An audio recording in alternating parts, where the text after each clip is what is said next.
The dark night of the soul is a predictable psychological collapse. You're not broken. You're in a predictable psychological collapse that often happens right before real change. People call it the dark night of the soul because it feels cosmic, but it maps to known psychological processes we can stabilize. In this video, I'll decode what's happening, why it hits so hard, and exactly how to move through it safely. We'll separate myth from mechanism and give you a step-by-step roadmap you can start today. And there's one mistake that can keep you stuck for months. I'll flag it before you do it. Let's start with what the dark night actually is, and isn't. The map versus the myth, what dark night really refers to. The phrase dark night of the soul comes from mystical traditions, but modern usage spans far beyond religion. People use it to describe a sudden, disorienting collapse of meaning, identity, and motivation. That framing helps because it validates the depth of the experience. But the myth suggests it's a mysterious punishment or a spiritual test without rules. The map says it's an identity system under load. When the load exceeds your current capacity, your sense of self destabilizes. That's predictable and workable. Here's the core pattern. Your brain builds a model of who you are, what matters, and how the world works. Under chronic stress, major loss, overactivation from certain practices, or a meaning shock, something that makes your old model feel false, the model can't update fast enough. The system prioritizes threat detection and energy conservation. You feel flattened, foggy, numb, alienated from yourself, and unsure what's real. That's not random. That's a stressed nervous system protecting resources while it looks for a safer configuration. Let's hit common triggers so you can spot the setup instead of blaming yourself. Loss of a person, identity, status, health removes anchors your brain used to predict the future. Chronic stress compresses recovery windows until your baseline is anxiety and exhaustion. Overactivation happens when you push high-intensity meditation, breathwork, or psychedelic work without integration or rest. Your arousal system gets stuck on high. Meaning shocks include betrayals, moral injuries, or simply realizing your life story no longer fits. Any one of these can destabilize you. Stacking them accelerates collapse. Symptoms cluster in a familiar way. Anhedonia. You stop feeling pleasure because your system is downregulating reward to conserve energy. Depersonalization and derealization. You feel unreal, or the world looks flat and distant, because attention shifts from social and sensory richness to internal threat scanning. Moral disorientation.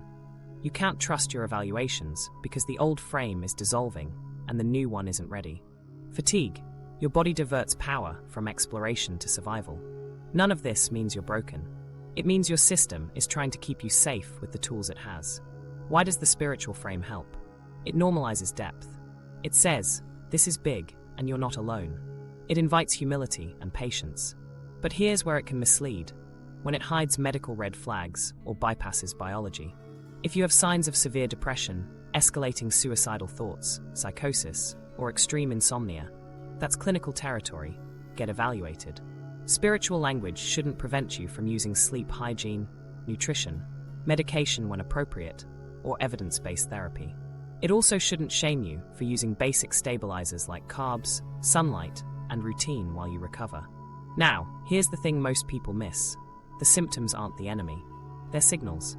Fight every sensation, and you increase arousal. You chase certainty, and you burn energy you need for repair. Most folks stall because they treat the collapse like a puzzle to solve immediately, instead of a system to stabilize first. Insight is useful later.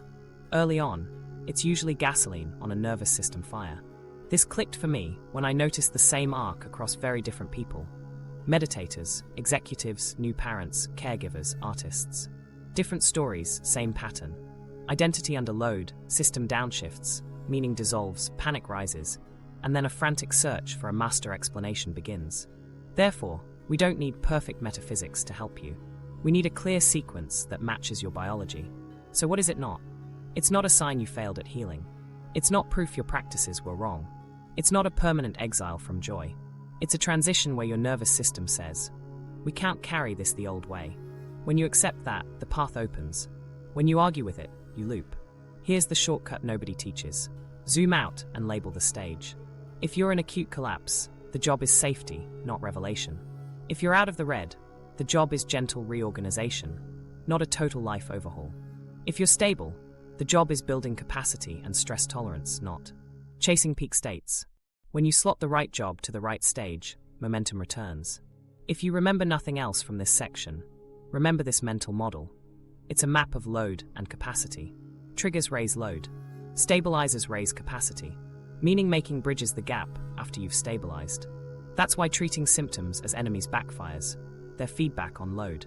Reduce load, add capacity, then edit meaning. Before we move on, a quick distinction. Spiritual emergencies and psychological collapses often overlap. Some experiences feel transpersonal or unusual. That's fine. The stabilizers don't require you to decide which frame is true. They work either way. What matters is matching your tools to your current state. And there's one mistake that prolongs this more than anything: obsessive why hunting. We'll get to that, but first, let's set the stage with a simple, 3-phase map and start with stabilization. Why your current coping fails and makes it worse. Now here's where most people mess up. They try to outthink a nervous system problem. The first failing pattern is the suppression loop. You feel a wave, numbness, dizziness, a spike of dread, and you tense, brace, and try to push it down. Your body reads that bracing is more threat. Arousal climbs, breath gets shallow, heart rate bumps, and the next wave hits harder. The more you suppress, the more your system learns. These sensations are dangerous, so it flags them faster. You end up chasing calm and getting the opposite. The thing most people miss is that sensations extinguish when they're allowed to complete, not when they're fought. Fighting locks them in. Allowing, in a structured, safe way, lets them dissipate. We'll do the how in the stabilization phase, but for now, spot the loop: brace, spike, panic, repeat. If that's you, your fix isn't better analysis. It's downshifting arousal, so your body stops ringing the alarm. The second failing pattern is frantic meaning-making. When your old map dissolves, your brain hunts for certainty like oxygen. You scroll, journal for hours, ask everyone for takes, binge theories, and wake up more confused. Here's why. Questions without safety widen uncertainty, and uncertainty burns energy. Compulsive, why hunting actually fatigues the system that needs rest to rebuild. You also get trapped in cognitive bias, confirmation loops that feed fear. The result? You're more exhausted and no closer to a workable plan. This clicked for me when I saw clients doing 12-hour research binges and then calling themselves lazy for not implementing anything. They weren't lazy, they were cooked. The better method is to cap meaning-making until you've raised your energy floor. Think, what now, in the next 48 hours? Not, why is the universe doing this? The third failing pattern is over-spiritualizing. You tell yourself it's all karma or initiation, so you bypass biology, sleep, food, hydration, medications, basic medical checks. Or you try to meditate your way out of hypoglycemia and insomnia. The reason this backfires is simple. A starving, sleep-deprived brain can't regulate or learn. Treat the body like a foundation, not an afterthought. Using carbs, sunlight, and routines isn't less spiritual. It's giving your nervous system what it needs to process anything deeper. Right next to that is isolation. Shame and secrecy make you hide. You stop texting back, cancel plans, and don't want to burden anyone. But isolation removes two critical stabilizers: co-regulation and corrective feedback. Co-regulation is when another nervous system helps downshift yours. Steady voice, paced breathing, simple presence. Corrective feedback is when someone reality checks your catastrophic stories. Without those, spikes last longer and distortions look true. Then there's overtraining, marathon meditation sits, daily intense breathwork, or stacking psychedelic sessions without recovery. Powerful tools at the wrong dose turn into stressors. You can trigger hyperventilation, dissociation, or destabilizing insight that your system can't integrate. The pro move is switching to grounding forms and honoring recovery windows. More intensity isn't more progress. It's often more load. Another subtle trap is decision flailing. In panic, you try to rescue yourself with big moves. Quit the job, end the relationship, sell the house, move cities. Your brain wants a clean break because uncertainty hurts. But crisis state decisions are usually threat-biased. They shrink future options. You trade short-term relief for long-term problems. That's why we use a decision moratorium in the acute phase. No conclusions in crisis. It preserves optionality until your signal-to-noise improves. Let me show you exactly how these patterns stack. You feel numb, you panic, you suppress, your arousal rises. You search for meaning for 6 hours, your uncertainty spikes, you're exhausted. You skip meals, overcaffeinate, and then try 2 hours of intense breath work. To break through, you dissociate, feel weirder, and now you're too ashamed to tell anyone. By night, you're spiraling and planning drastic life changes. That's a predictable cascade. And the fix is not heroic, it's staged. If you remember nothing else here, remember this. Your current coping fails because it mismatches the job. You're applying insight tools to a physiology problem, spiritual stories to a sleep problem, intensity to a load problem, isolation to a co-regulation problem, and big decisions to a signal problem. Once you flip those matches, stabilizers first, then meaning, then moves, things start working again. Before we continue, you need to understand the better structure. Collapse, reorganization, integration. It's the game changer nobody talks about because it's not flashy, but it gives you a clean checklist for what to do next and what to ignore, for now. Once you nail that, everything else clicks. The 3-phase model: collapse, reorganization, integration. Think of this like seasons in your nervous system. Not good or bad, just different jobs. Collapse is winter. Conserve, protect, simplify. Reorganization is spring. Careful planting, small shoots, test the weather. Integration is summer into fall. Growth, harvest, and building resilience for the next cycle. When you know the season, you stop fighting the weather and start using it. Phase 1, collapse. The what is system overload and identity disintegration. Threat signals dominate, energy drops, and your sense of self feels unstable. The why is survival. Your system is prioritizing keeping you alive over feeling great. The how to work with it is to downshift arousal and reduce harm. That means basics first: sleep window, steady meals, hydration, sunlight, gentle movement, and zero stimulants if you're spiking. It also means cognitive guardrails. No conclusions in crisis, postpone big decisions, and limit meaning hunting. Socially, you lean on 1 or 2 safe people for short, frequent contact. Markers you're still in collapse: high volatility, insomnia, panic surges, derealization that spikes with stress, and decisions that feel urgent and absolute. Your job is safety, not insight. Phase 2, reorganization. The what is values audit and skills rebuilding with small experiments. The why is to start generating workable meaning from a steadier body. The how is behavior first, micro commitments that restore agency fast. You keep stabilizers, then add 1 or 2 values-based actions daily. Use diffusion language. I'm noticing the thought that, to create space from catastrophic stories. Build uncertainty budgets.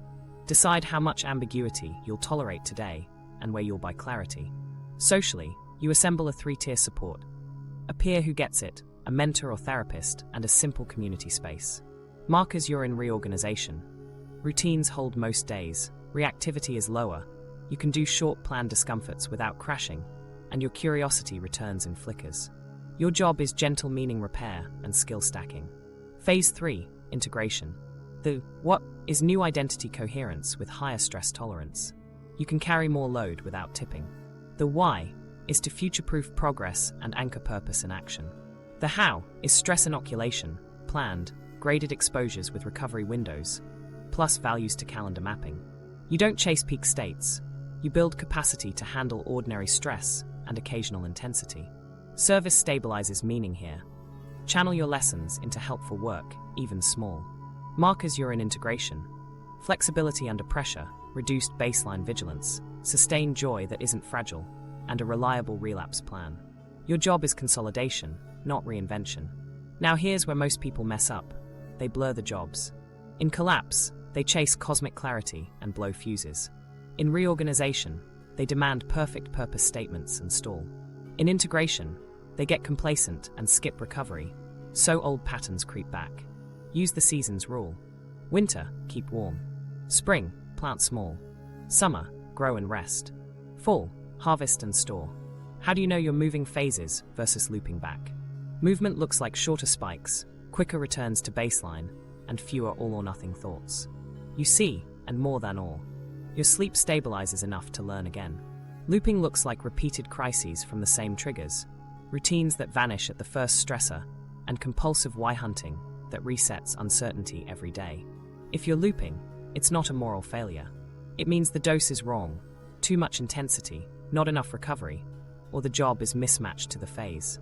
Personalizing timelines is key. Some people spend 2 weeks in collapse, others 2 months. What matters is capacity trends, not calendar pride. If you're forcing progress, adding 5 practices at once, making life overhaul decisions, or pushing for insight when your energy floor is low, you'll bounce. Instead, use the 70% rule. If a routine holds 70% of days for 2 weeks under normal stress, add the next small layer. If it collapses under minor stress, you're still in late collapse or early reorganization. Stabilize more. Let me give you a quick mental model to keep handy. Load, capacity, coherence. Collapse is high load, low capacity, low coherence. So we cut load and build capacity. Reorganization is moderate load, rising capacity, low to medium coherence. So we test and refine meaning while keeping stabilizers. Integration is variable load, high capacity, rising coherence. So we train flexibility and lock in supports. Once you nail this map, everything else clicks. We'll start where it counts. Stabilizing collapse so your body can learn again. Safety before insight. Phase 1, stabilize the system, acute care protocol. Safety before insight. In collapse, your job is to bring arousal down, reduce harm, and restore the basics so your brain can learn again. Think triage, not therapy. We'll keep it simple, concrete, and doable when your energy is low. Priority 1, downshift arousal and restore basics, sleep, food, hydration, light movement, and routine. When these come online, symptoms soften because your system stops reading life as non-stop threat. The mistake is trying to figure it out while your body is still in alarm. We'll earn clarity by stabilizing first. Here's your 24 to 72 hour triage. Start with hydration. Steady sips of water or an electrolyte mix every hour you're awake. Next, slow carbs plus protein at regular intervals. Oats with nut butter, rice and eggs, potatoes and beans. Slow carbs keep blood sugar even. Protein supports neurotransmitter production. Add sunlight early in the day, 5 to 15 minutes outside, no sunglasses if possible, and a 20-minute easy walk. No stimulants during spikes. Skip caffeine, pre-workouts, and nicotine on acute days. Cap screens at night. The goal is predictable inputs that tell your nervous system, we're safe enough to downshift. Use sensation-first tools to interrupt spirals. Paced breathing. Inhale through the nose for 4, exhale for 6 to 8, for 2 to 5 minutes. The longer exhale nudges your vagal brake. Orienting. Gently turn your head and let your eyes land on 5 to 10 objects in the room, describing simple details, color, shape, distance. Grounding. The 5, 4, 3, 2, 1 scan. 5 things you see, 4 you feel, 3 you hear, 2 you smell, 1 you taste. Cold to warm contrast. Splash cool water on your face or hold a chilled pack for 30 seconds, then wrap in a warm blanket or drink warm tea. The contrast shifts attention from threat loops to present moment sensation. Cognitive guardrails matter. Adopt the no conclusions in crisis rule for at least a week. You can take notes but don't decide big things. Create deferred decisions. I'll revisit this in 14 days. Write it down so your brain stops pushing for immediate answers. Keep meaning making on a timer, 10 minutes, once or twice a day. Max outside that window, come back to now. Feed the body, move the body, call a safe person, do a grounding rep. Speaking of people, use social co-regulation. Pick one safe person and set up short, frequent contact. A 5-minute check-in morning and evening. You can use a simple script. I'm in a tough patch. I don't need fixes right now, just a calm voice and a reminder to eat, drink, and rest. If you can't find a person, use recorded calm voices. Brief meditations designed for grounding, not insight or body scan audios. The aim is steady rhythm, not deep processing. Build a simple routine. Morning. Hydrate, sunlight, protein plus carbs, 1 grounding rep, light movement. Midday. Meal, 5-minute orientation, walk or stretch, 1 social touchpoint. Evening. Earlier dinner, digital sunset. Screens down 60 minutes before bed. Warm shower, dim lights, and a wind-down cue like low music or a paperback. Bedtime is a window, not a deadline. Keep it consistent within 30 to 45 minutes. If you can't sleep, don't catastrophize. Get up, low light, do a boring, tactile task, then try again. Protect the sleep window. It's your best lever. Now, clinical thresholds. These are not negotiable. If suicidal thoughts are escalating, if you have a specific plan or intent, if sleep is 0 for 48 hours despite best efforts, if you're seeing or hearing things others don't and it's distressing, if derealization is severe and constant with marked functional collapse, or if substances are involved, seek a medical or psychiatric evaluation. Crisis does not disqualify you from healing. It tells us to widen the support. You can still hold your spiritual frame while using clinical care. What about movement? Keep it light. Think circulation, not PRs. Walks, gentle yoga, mobility drills. Overexertion spikes cortisol and can worsen symptoms. If you're spiking, drop intensity, increase frequency. 2 to 3 short bouts instead of 1 long session. If you're bedbound, try isometrics and breathing in a seated position. Let's talk common mistakes. Number 1, chasing peak states. In collapse, peak states are expensive and unstable. You might feel better for an hour, then crash harder. Choose boring and repeatable over dramatic. Number 2, overbreathing during panic. Fast breathing can fuel dizziness and tingling. Slow the exhale, keep breaths low and quiet. Number 3, dumping life stories on friends seeking clarity. In acute states, this spirals both of you. Use the script, keep it brief, and set a time limit. A quick micro-win you can try today. Set a 24-hour stabilization contract. 3 meals with slow carbs and protein, 1.5 liters of fluids minimum. 11 minutes total of slow exhale breathing split into short sets, 15 minutes outside, and 2 5-minute check-ins. Write it on a sticky note. Cross off each item. That visible completion tells your system, we can make moves. Finally, create a safe container for your mind. Write a parking lot list where intrusive worries go. Title it Not Today. Every time a big decision thought pops up, log it and return to the body. You're not ignoring problems, you're timing them. Timing is everything in collapse. Once your spikes are shorter, sleep is improving, and routines hold on most days, you're exiting the red. That's when we start controlled meaning repair without melting down. Phase 2, reorganize meaning without meltdown. Now that spikes are shorter and the basics hold, we shift from pure safety to gentle meaning repair.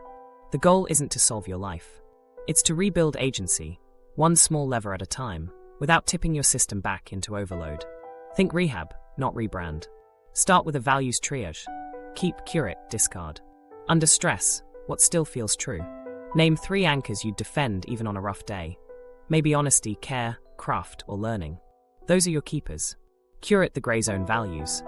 The ones you like but can't carry at full weight right now, like ambition or aesthetic perfection. You'll keep a lighter version. Discard the imposters, values borrowed from mentors, culture, or old roles that no longer fit. Write them on one page.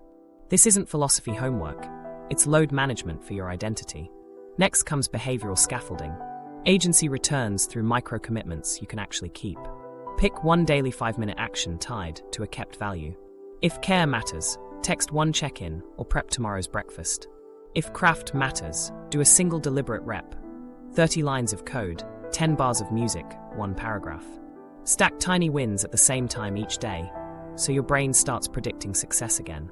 Consistency beats intensity here. Once a micro-commitment holds for a week, add 1 more. 2 is plenty to start. Cognitive tools keep the fire from flaring. Use both slash and framing to stop all or nothing. I'm still tired, and I can do a 10-minute walk. That one word unclenches threat bias. Add diffusion language. I'm noticing the thought that I'll never feel normal. You're not arguing with the thought. You're stepping back from it. Set an uncertainty budget for the day. Decide where you'll accept ambiguity and where you'll buy clarity. For example, I'll accept not knowing my career path this month, and I'll buy clarity on sleep by tracking lights out and wake time. That shift moves you from rumination to experiments. Keep strengthening the body-based floor. Sleep hygiene stays non-negotiable. Same sleep window, dim lights, wind-down ritual. Nutrition basics continue. Slow carbs, protein, hydration. Movement minimums. 20 to 30 minutes of low to moderate effort most days. Add 1 session a week of slightly higher effort, only if recovery stays solid. Media boundaries matter now.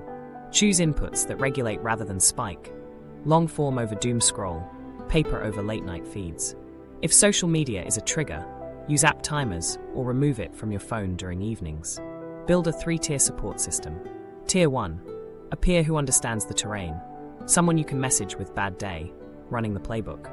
Tier 2, a mentor or therapist who helps you structure experiments and reality checks decisions. Tier 3, Community, a simple, consistent place where you can be a person, not a project. A class, a group, a faith circle, or a hobby meetup. Schedule contact rhythmically, weekly with the mentor, brief peer check-ins, and one low-stakes community touch each week. Co-regulation plus accountability makes routines sticky. Common traps show up fast. Perfection relapses. You feel better and try to optimize everything. That's how you bounce back into collapse. Use the 70% rule. If a routine holds most days under normal stress, you've earned one small upgrade. Chasing peak states is another trap. Peaks feel amazing and then make regular life look dull, which spikes dissatisfaction. Instead, chase reliability, routines that work on average days. Timeline envy sneaks in when you compare your arc to someone else's highlight reel. Your system, your season. If you're improving sleep, reducing spikes, and doing one values action daily, you're on track. Now, meaning without meltdown means testing stories through behavior. Create tiny experiments around your values. If learning is a keeper, set a 7-day microcourse. 15 minutes of a tutorial, followed by a one-sentence takeaway. If service resonates, do one small helpful act weekly. No life mission required. If truth is central, practice one honest sentence in a low-stakes conversation. Then observe the effect, mood, energy, reactivity. Let results shape the narrative, not the other way around. Rituals help the meaning itch without turning into spirals. Use constraint prompts for journaling. 1 page, no conclusions. Try, what mattered today? Or one thing I want to bring forward from collapse. End with one action for tomorrow tied to a value. Keep it repetitive and short. Add a weekly review. 10 minutes to glance at sleep, movement, and micro-commitments. Ask, what carried me? What cost more than it gave?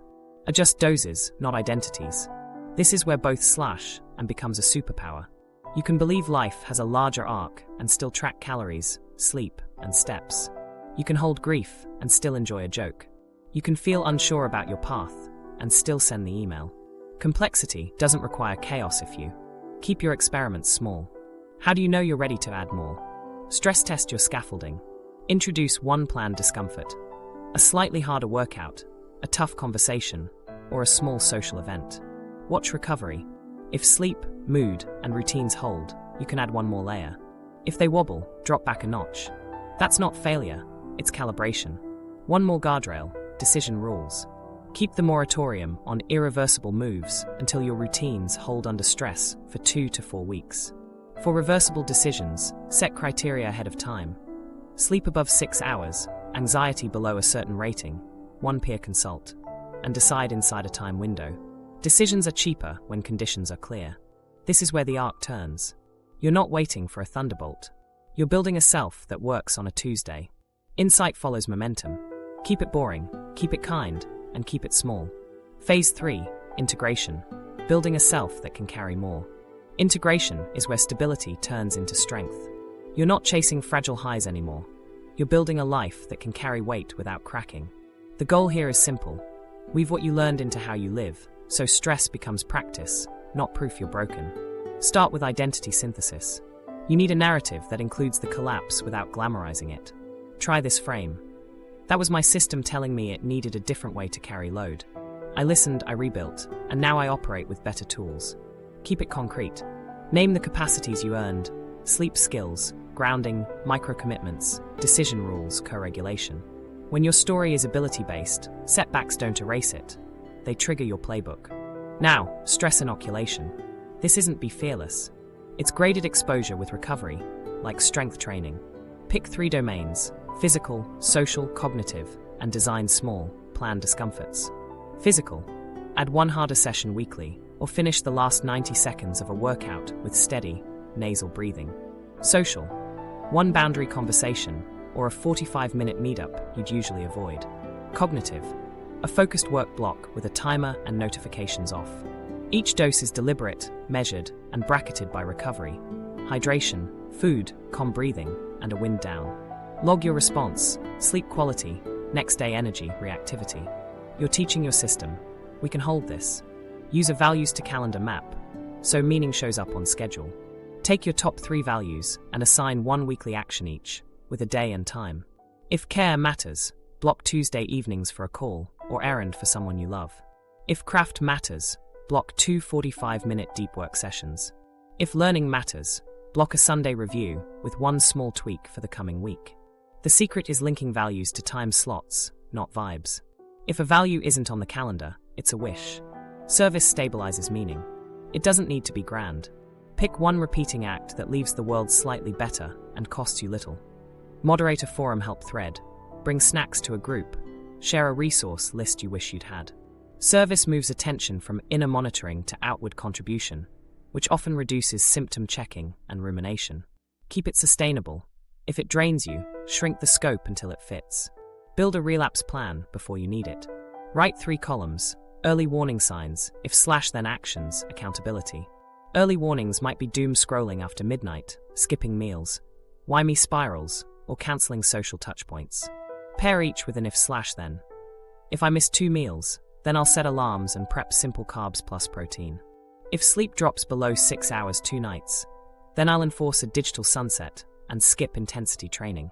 Add accountability: who you text and what you say. Script it. Early warning signs are back. I'm running the playbook this week. Check in on Wednesday. You're removing decision load by pre-deciding. Measuring readiness is about flexibility under pressure. Ask 3 questions weekly. Did my routines hold when stress popped up? Did I return to baseline faster? Did joy or interest show up without forcing it? If yes, keep building. If not, reduce dose and extend recovery. Joy matters here, not as a forced gratitude exercise, but as spontaneous moments of ease. Track small sparks: enjoying a meal, laughing in a call, getting lost in a task. That's the nervous system trusting the environment again.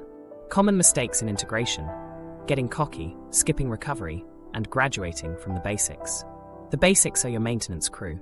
Keep the sleep window, the slow carbs plus protein, the movement minimums, and the social rhythm. When life ramps up, you don't add intensity first, you double-check the floor. Another trap is chasing a brand new identity to erase the old one. Integration means continuity. You haven't become someone else, you've grown range. Let's add one powerful checkpoint: the capacity triangle: energy, attention, and emotion. Each week, rate them 1 to 10. Energy is your physical fuel. Attention is your focus stability. Emotion is your window of tolerance. If 2 are low, you're not at full capacity. Protect recovery and delay big bets. If all 3 are middling or higher, add 1 small exposure or value block. This stops you from making decisions on vibes. Finally, tie meaning to maintenance. Create a 30-day carry more cycle. Weeks 1 to 2 maintain routines and add 1 exposure. Week 3 hold steady and observe. Week 4 deload. Simplify, sleep more, and reflect. Write down 1 lesson from the month and 1 small change to test next month. This cadence prevents silent overtraining and keeps you learning on purpose. If you remember nothing else, remember this: integration is proof by repetition. You're not trying to feel invincible. You're stacking reliable behaviors that keep you steady when life gets loud. That's a self that can carry more. DPDR, Anhedonia, and emotional numbness, explained. Okay, so let's tackle the weird stuff that scares people: depersonalization, derealization, anhedonia, and that flat emotional numbness. These aren't proof you're broken. They're predictable protective modes your system uses under load, especially after collapse. When you understand why they show up, you stop checking them every 5 minutes and start building conditions that let them ease. Why does derealization or depersonalization show up during identity collapse? Because your attention system is reallocating resources. Under threat, the brain narrows toward internal monitoring and hazard scanning. The world can look flat, distant, or 2-dimensional. You can feel like a character in your own life, or like you're watching yourself from a few feet back. It's unsettling, but it's not dangerous by itself. The reason this works, biologically, is conservation. If the system pauses immersive engagement, it saves energy and reduces incoming novelty until things feel safer. Here's the thing most people miss: trying to feel real on demand makes you feel less real. Constant self-checking turns your attention inward, amplifying the sense of strangeness. It's like staring at a word until it stops looking like a word. The shortcut nobody teaches. Stop auditing the state and start feeding the senses with low-stakes, rhythmic input. We create conditions for realness instead of commanding it. Now anhedonia, loss of pleasure or interest, feels like life turned to grayscale. It's scary because joy used to be your compass. But in collapse, anhedonia often functions as protective downregulation. Your dopamine system isn't broken. It's throttled to keep you from chasing high-cost rewards when energy is low. If you remember nothing else, remember this. Your system isn't punishing you. It's rationing fuel. When you build an energy floor, interest and pleasure can return in small, surprising ways. Emotional numbness rides with both of these. Think of it as a dimmer switch, not a severed wire. The dimmer protects you from overload while you rebuild capacity. The trap is checking for feelings every hour. Do I feel yet? What about now? That compulsive monitoring keeps the dimmer down. You don't need to force feelings. You need to stack conditions that make feelings safer to reappear. Let me show you exactly how to reset these states with practical moves. First, sensory richness without intensity. Use simple, concrete textures and smells. Warm mug, citrus peel, soft fabric, a few bars of a favorite song at low volume. Keep sessions brief and frequent. 2 minutes, 3 times a day. Second, rhythm. Rocking in a chair, a metronome click at 60 to 80 BPM. Walking at an easy, even pace. Rhythm steadies the nervous system and invites presence without pressure. Third, social micro-moments. Short eye contact with someone safe, a 60-second call, a shared laugh over something tiny. You're not chasing deep connection. You're reminding your system that the social world is safe and available. Fourth, novelty dosage. Sprinkle small changes. New route for your walk, a different tea, a 5-minute tutorial, without blasting yourself with intense experiences. Too much novelty during DPDR can spike threat. Think micro-novelty that you can end anytime. Common mistakes to avoid. Number 1. Overbreathing when panic hits DPDR. Keep breaths slow and quiet with a longer exhale. Number 2. Doom searching for rare disorders to explain your state. You feed the threat loop and extend symptoms. Number 3. Isolation. Even 2 micro-moments of contact can cut the half-life of a DPDR spike.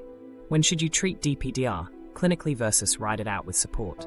If it's persistent and severe, significantly impairs function, escalates with sleep collapse, or comes with suicidal thoughts, psychotic features, or substance use, you need clinical evaluation. Therapy that integrates grounding, cognitive strategies, and careful exposure can help. If your DPDR fluctuates with stress and eases when basics hold, you're likely in the protect and recover zone. Keep running the playbook and add gentle experiments. A quick practice set you can try today. Morning, orienting for 2 minutes. Name 10 details you see. Midday, rhythm. Walk 10 minutes at an even pace while noticing left-right footfalls. Evening, sensory stack. Warm drink, soft light, slow music for 3 minutes. End each with 1 outward action. Send a 1-line text or step outside for a minute. You're training attention outward, not drilling inward. Here's the checkpoint that helped a student last month. They were stuck in DPDR loops and kept asking, "Why don't I feel?" We swapped why for what helps me re-engage for 2 minutes. After a week of rhythm and microsocial doses, they reported random sparks, laughing at a meme, enjoying a snack, noticing rain sounds. Those sparks weren't goals. They were signals that capacity was returning. Remember, feelings are cooperative, not obedient. You create the conditions. They decide when to show up. Build the floor, dose novelty, add rhythm, and keep social micro-moments alive. You'll scare yourself less and stabilize more. Practices that help, and when they don't. Powerful tools can help a lot here, but timing and dose decide whether they soothe or spike you. Think of each practice as a dial, not a switch. If it calms your body, widens your window, and holds the day after, it's a yes. If it dazzles then dumps you, it's a no for now. Let's start with meditation. During collapse and early reorganization, switch from insight styles to grounding styles. Drop open awareness and koans. Use orientation, body scan, or contact points. A simple script. Feel your feet, your seat, your breath in your belly. Count exhale lengths quietly. Sessions are short, 3 to 10 minutes, twice a day. Cues to pause intensive practice. Escalating DPDR, more rumination after sits, insomnia, or emotional flooding you can't settle within an hour. Those are signs your dose is too hot. Later, when routines hold under stress, you can reintroduce gentle concentration or light noting in 5-minute increments and watch recovery for 24 hours. Breathwork next. The rule is slow exhale bias. Try 4 inches 6 to 8 out, or box light like 3-3-4-. Keep it nasal, low and quiet. What you avoid in acute states is overbreathing. Big, fast inhales or aggressive cathartic patterns that lower CO2 too much and can trigger tingling, dizziness, and panic. If you feel air hunger, shorten the inhale and keep the exhale smooth. During spikes, 2 minutes is plenty. After calm returns and sleep is steady, you can play with slightly longer sets, but only if your next day stability holds. Somatic work can be a game changer when done gently. Use pendulation. Notice a neutral or pleasant sensation for 10 to 20 seconds. Warmth in your hands, contact with the chair, then briefly glance at a mild discomfort, then back to neutral. That back and forth teaches your system range without overwhelm. Add orientation. Eyes move, head turns softly, naming 3 things you see, and titration, taking tiny doses of strong feelings then stepping out. What to avoid is flooding. Long dives into trauma narratives or big release sessions when you're still in collapse. If you shake, cry, or heat up, that's not inherently bad. It just needs to be brief, contained, and followed by grounding until you feel present and safe again. Journaling helps when you constrain it. Use prompts with fences. 1 page, no conclusions. Try what helped today. What cost me? 1 tiny action tomorrow. If you notice you're spiraling into autobiography and metaphysics, set a 5-minute timer and end with a body cue. Drink water, step outside, or text your peer. The point is to offload, not overheat. Later, in integration, you can expand to weekly reflections with data, sleep, movement, mood, plus 1 lesson and 1 tweak. Let's talk psychedelics. In collapse or early reorganization, they're generally contraindicated. Unpredictable arousal, sleep instability, and shaky supports increase the risk of destabilizing insight, DPDR spikes, or surfacing trauma you can't integrate. If you're considering them later, set strict criteria. Stable sleep for a month, routines holding under stress, a therapist or experienced guide, clear intentions, medical screening for meds and conditions, and a plan for 3 weeks of integration. Red flags mean wait. Escalating SI, recent psychosis, bipolar instability, severe DPDR, or active substance misuse. These aren't moral judgments, they're load calculations. A few more supportive practices. Light movement beats heavy training in early phases. Walks, mobility, gentle yoga. Nature contact regulates. Morning light, trees, water if available. Social micro-rituals, 5-minute calls, standing meetups, shared tasks, are stabilizers, not afterthoughts. Creativity in tiny bites. Doodle, hum a melody, arrange objects. Engages play without pressure. And media hygiene matters. Long form, slower content over endless feeds. Pick. Creators who calm, not spike. How do you know a practice is helping? Use the 24-hour rule. If your sleep, mood, and reactivity are stable or better the next day, it's a keeper. If you feel amazing right after but wired, flat, or more vigilant the next day, the dose is wrong or the practice is mistimed. Track 3 checkboxes after any practice. Calmer body now, steady sleep, no spike tomorrow. 2 out of 3 minimum. The thing most people miss is that the same tool shifts category by phase. Meditation that reveals can help in integration and harm in collapse. Breathwork that energizes can be perfect later and panic-provoking early. Somatic release can free you when you're stable and flood you when you're not. Your job isn't to judge the tool. It's to match it to your season. If you remember nothing else, remember this. Practices are vehicles, not destinations. They should carry you toward more stability, capacity, and connection. If they're not, change the route or park the car. And speaking of getting stuck, the biggest time waster in this whole journey is the meaning trap. Obsessing over why before your system can carry the answer. That's next. The meaning trap, obsessing over why. Now for the mistake that stretches a dark night for months. Compulsive why hunting. When life collapses, your brain treats meaning like a missing person case. It interrogates everything: childhood, karma, past choices, cosmic signs, looking for a grand cause. It feels productive, but it quietly does 3 things. It spikes uncertainty, it burns energy, and it delays the actions that actually shorten the crisis. The thing most people miss is that why questions are high-load cognition. They pull you into abstraction when your body's asking for stabilization. In collapse and early reorganization, you're running on limited bandwidth. Every hour spent theory building is an hour not spent sleeping, eating, walking, and connecting, moves that restore bandwidth. So paradoxically, the more you seek meaning before you have capacity, the less meaning you can carry. There's another trap inside the trap: compulsive metaphysics as grief avoidance. It's easier to debate purpose than to feel the loss. It's easier to pass destiny than to admit you're angry, scared, or disappointed. I've watched people research archetypes for 12 hours to avoid a 10-minute cry.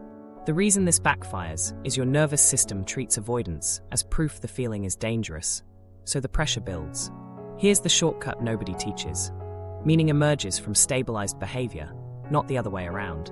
Purpose clarity often shows up after 2 to 4 weeks of basics and small wins because your system trusts the environment again. Insight is expensive. You buy it with sleep, food, routine, and regulated contact. So what do you do instead of why me? You swap it for what now? Tasking the next 48 hours. The what now frame respects your season. It asks, what one action lowers load or raises capacity today? That might be closing screens at night, eating a simple carb plus protein meal, texting a peer to set 2 check-ins, or doing a 3-minute grounding rep. Stack those moves for 2 days. Then reassess. You'll find your thinking is clearer because you've stopped stirring the water. If the meaning itch won't let you go, build rituals that scratch it without spiraling. Keep them simple and repeatable. Try a 10-minute meaning window in the afternoon. 1 page, no conclusions, just what mattered today. And what did I learn about carrying load? End with 1 action tomorrow tied to a value. Or do a tiny candle ritual at night. Light it. Name 1 thing you're grateful to be carrying forward. 1 thing you're putting on hold, blow it out. The ritual signals closure without inviting an existential TED talk in your head. Another tool is the uncertainty budget. Decide where ambiguity belongs this week. For example, career purpose, uncertain, not solving this week. Sleep routine, by clarity. You cap existential questions so they don't colonize your day. Put big whys on a calendar for later phases. When you hit late reorganization or integration, schedule a 2-hour deep review with a mentor or therapist. By then, you'll have data from your routines, and your body can hold a bigger conversation. Common signs you're in the meaning trap. Tabs open with 5 contradictory theories. Relief when you're researching and dread when you stop, neglecting food or sleep to finish the insight, and feeling morally superior to basics because you're doing real work. If that's you, it's not a character flaw. It's a mismatched job. Pause the metaphysics. Run the playbook. Let clarity be a byproduct. If you remember nothing else here, remember this. Timing beats brilliance. Ask better, whys, after you've raised your energy floor. Until then, keep what now small, concrete, and repeatable. Insight will catch up.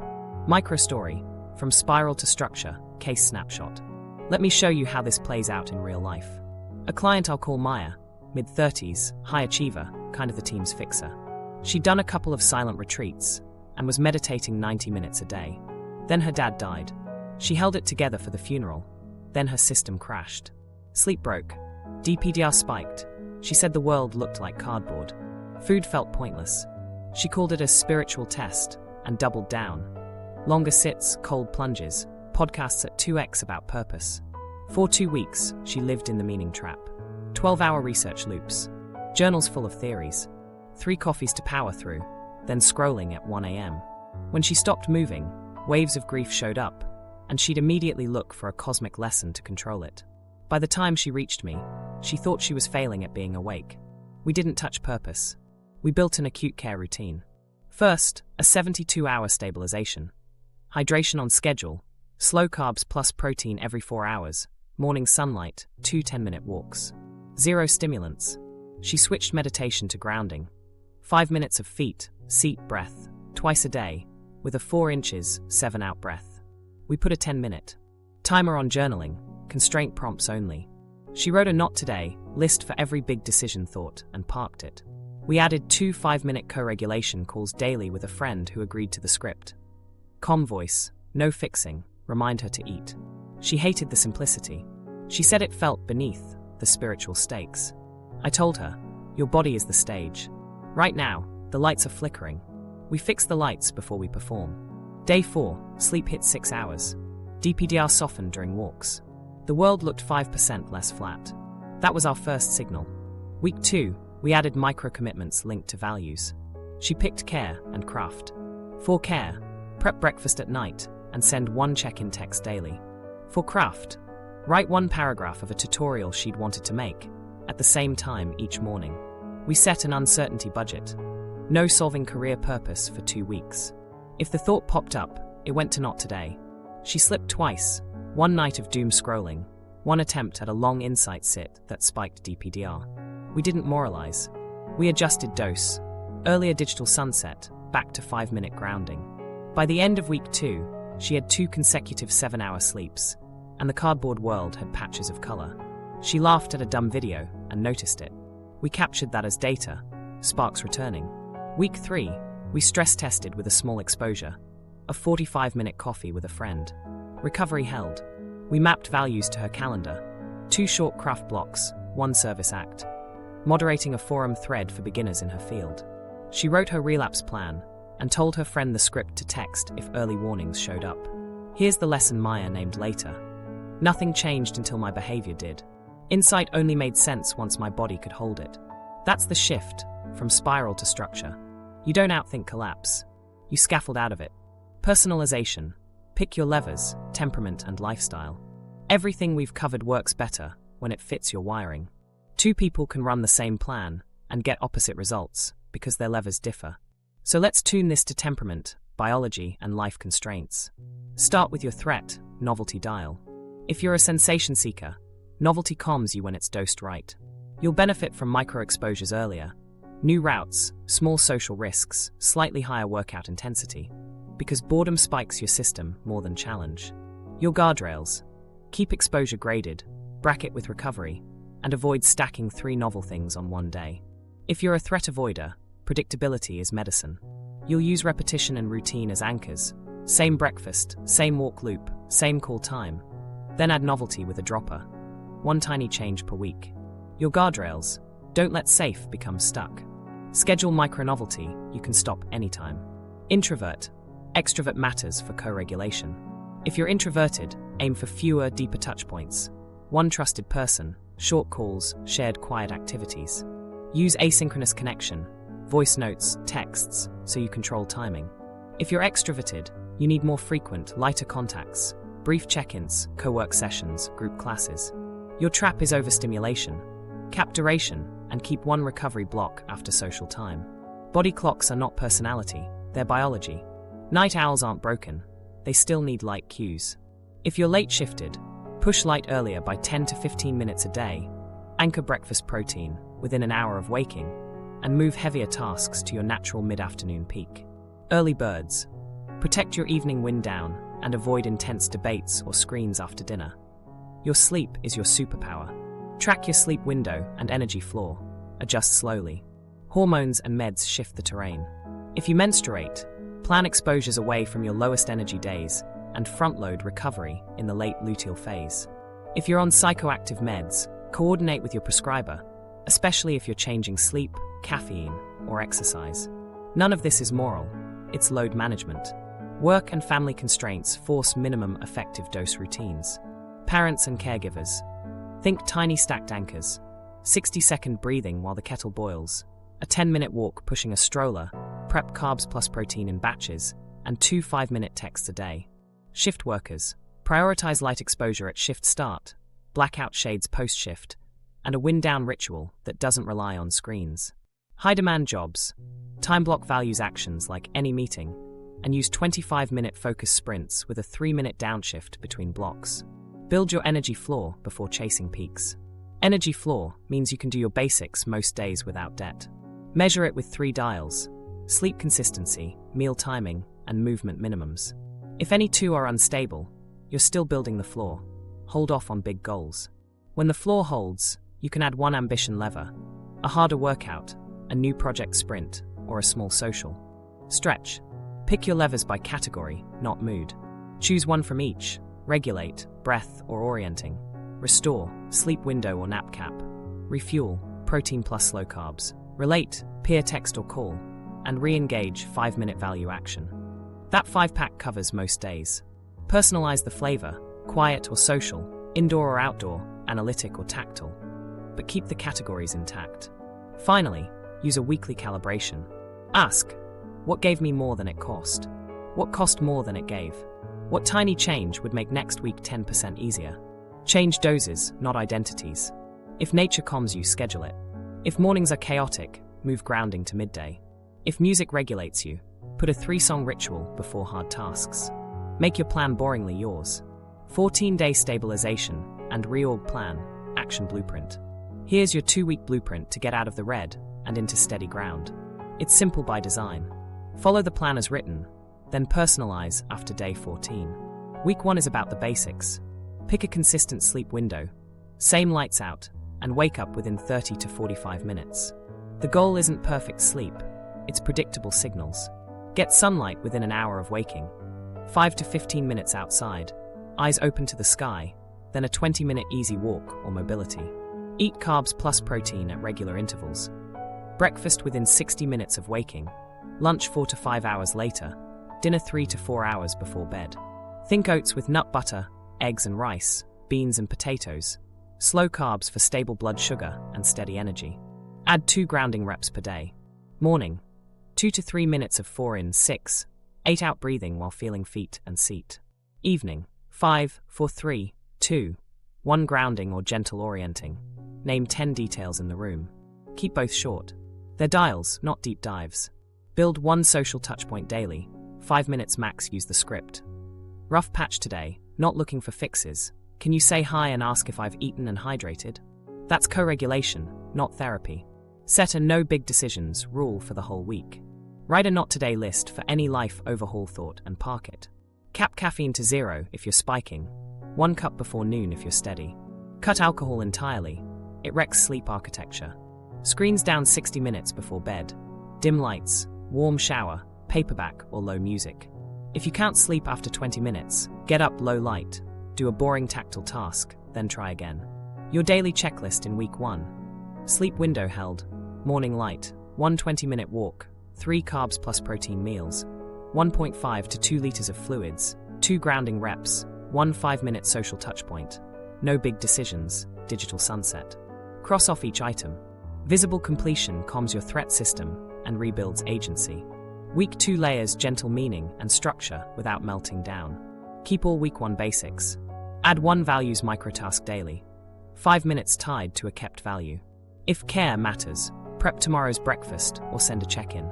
If craft matters, write 1 paragraph or do 10 lines of code at the same time each day. Choose 1 small novelty this week. New route for your walk, different recipe, a 5-minute tutorial. Micro novelty you can end anytime. Introduce 1 mindful session, 3 to 7 minutes of grounding style meditation. Feel contact points and bias the exhale. If DPDR or rumination escalates, reduce duration or swap for orienting. Add a media boundary. App timers on doom-prone platforms. Remove them from evenings. Or switch to long form, slower inputs after 6 p.m. Your brain needs fewer spikes to heal. Run 2 5-minute check-ins with your peer this week. 1 midweek, 1 weekend. Share your checklist, not your cosmology. If you want journaling, keep it to 1 page, no conclusions, with prompts. What helped today? What cost me? End with 1 tiny action for tomorrow. Do a 10-minute weekly review on day 14. Sleep consistency, reactivity, energy floor, rumination time. Celebrate the least sexy win. Often it's the sleep window. Checkpoints to track every other day. Sleep quality, hours and how you feel on waking. Reactivity, how fast you return to baseline after a spike. Energy floor, can you do the basics without debt? And rumination time, minutes lost to why hunting. If sleep rises towards 6+ hours and spikes shorten, you're trending out of collapse. If rumination drops, and you keep your microtask 3 days in a row, you're in early reorganization. Red flags that override the plan. Suicidal thoughts that escalate or include plan/intent. 0 sleep for 48 hours despite best efforts. Hallucinations or delusions. Severe DPDR with functional collapse or substance binges. That's the line for medical or psychiatric evaluation. Getting help is part of the plan, not a detour. Customize by category, not mood. Swap tools inside their lane. Regulate. Pick breathing, orienting, or grounding. Restore. Sleep window or a 20-minute afternoon rest without screens. Refuel. Carbs plus protein meals or prepared snacks if appetite is low. Relate. 5-minute call or voice note. Re-engage. 1 values microtask. If 1 tool doesn't fit a day, grab another from the same category, so the system still gets the signal. Here's a sample day in week 2. Wake, light, hydrate, protein plus carbs breakfast. 3 minutes of exhale-biased breathing. Short walk. Work block with a 3-song focus ritual. Lunch. 2-minute orienting. 5-minute values microtask. Afternoon stretch. Dinner early. Digital sunset. 1-page journal. 5 minutes of 5, 4, 3, 2, 1. Then bed window. That's it. Boring on purpose. If you wobble, and you will, don't restart the whole plan.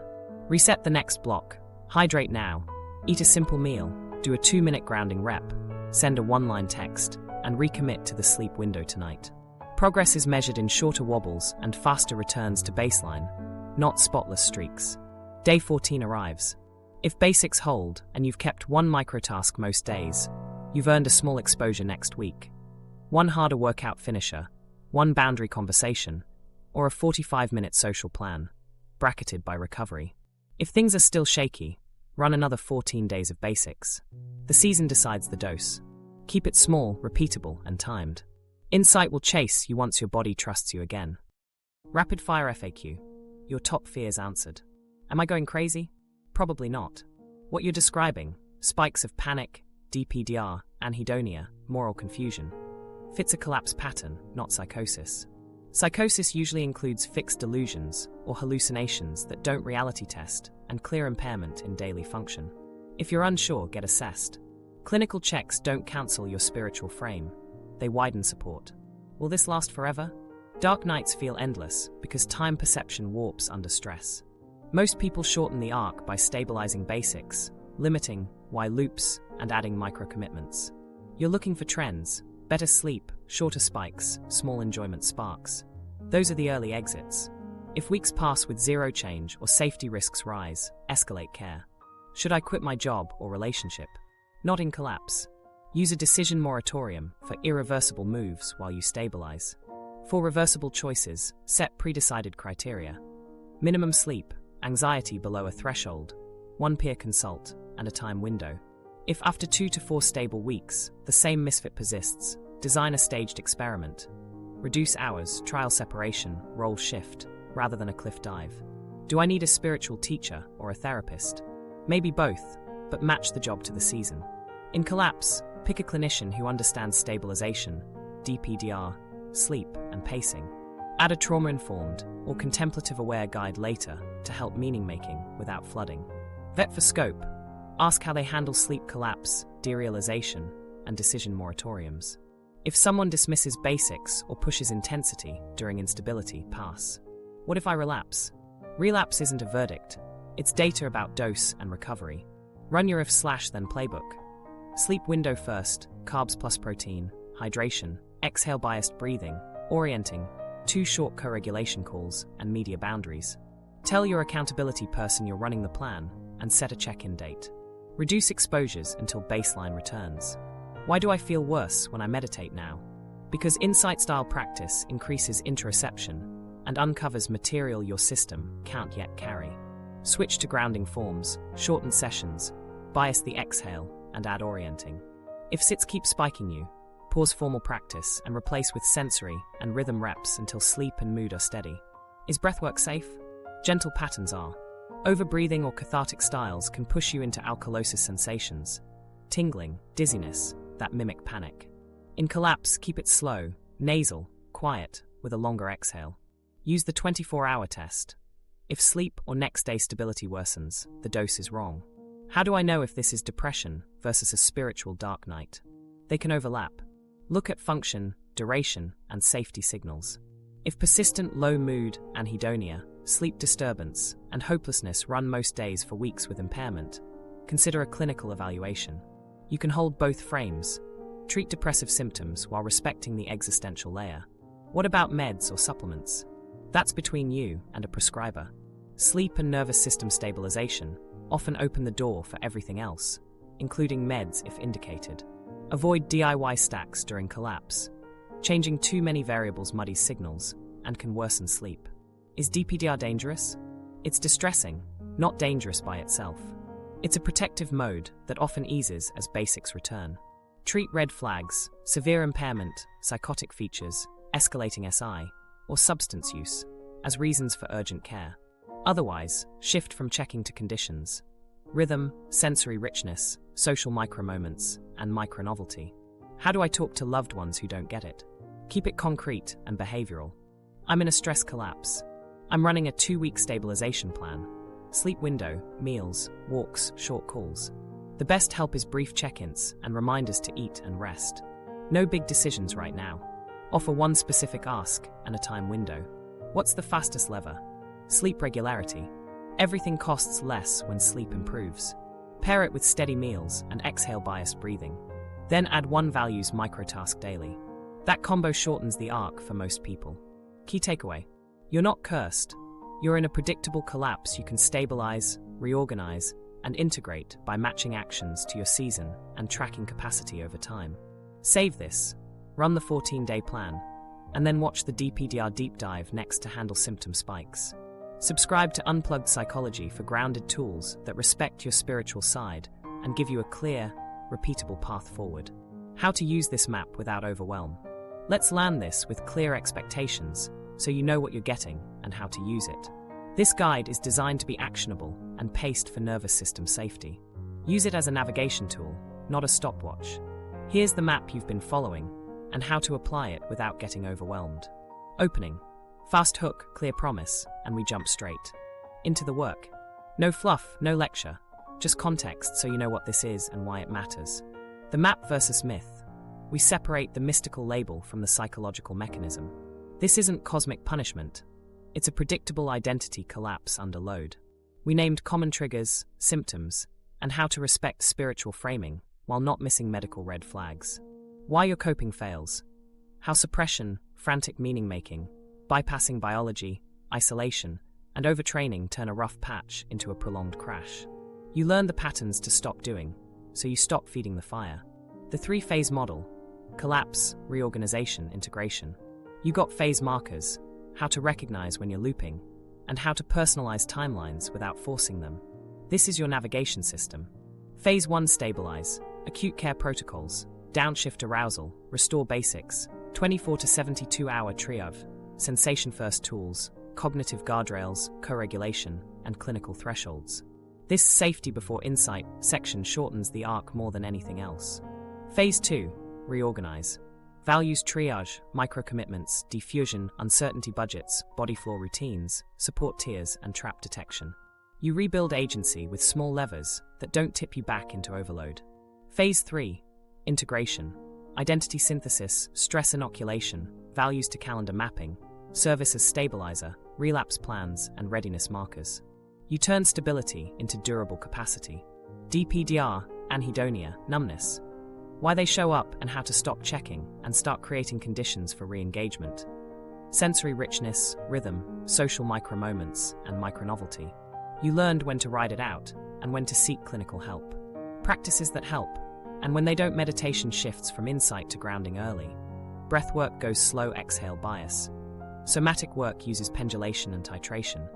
Journaling gets fences. Psychedelics are generally a not now in collapse. You learned the 24-hour test to judge any practice. The meaning trap. We swapped compulsive why for what now, added uncertainty budgets, created rituals that close loops without spirals, and respected grief. Timing beats brilliance. Run the basics first. Microstory. Maya went from 12-hour research loops and cardboard world DPDR to steady sleep, micro-commitments, and a relapse plan. The lesson: nothing changed until behavior did. Personalization. Temperament levers, introvert/extrovert co-regulation menus, body clock tuning, hormones/meds coordination, minimum effective dose for real life. You tailor the plan by category, not mood. 14-day plan. Week 1 basics, Week 2 gentle structure, clear checkpoints, red flags, and category swaps. A boring, repeatable blueprint that actually moves you. Rapid-fire FAQ. Fears about psychosis, timelines, decisions, teachers versus therapists, relapse, meditation backfires, breathwork safety, depression overlap, meds, DPDR danger, talking to loved ones, and fastest levers. Conclusion. 1 key takeaway and a simple next step. Save the video, run the 14-day plan, and watch the DPDR deep dive next. Why am I giving you this map? 2 reasons. First, so you trust the pacing. If a section goes by fast, it's supposed to. we're keeping your nervous system in mind. Second, so you can navigate. On a second watch, jump to the section that matches your season. If you're in acute collapse, replay phase 1 and the 14-day plan. If you're steadier, live in reorganization and integration. Use the DPDR and practices sections whenever symptoms flare or tools feel confusing. Here's how to operationalize the whole thing without overwhelm. Pick your phase: collapse, reorg, or integration. Run the matching playbook for 7 days without adding extras. Use the 24-hour rule for practices. Keep what stabilizes, drop what spikes. Do a 10-minute weekly review with 4 checkpoints: sleep, reactivity, energy floor, and rumination time. Write your if/then relapse script now and text it to a peer. One final calibration. If you're tempted to binge this for answers, pause and put one action on your calendar in the next hour. Eat carbs plus protein, take a 10-minute walk, send a 5-minute check-in, or set your sleep window. Then come back. The knowledge works when your body can carry it. This is a predictable arc. Use the map, match the dose to your season, and let consistency do the heavy lifting.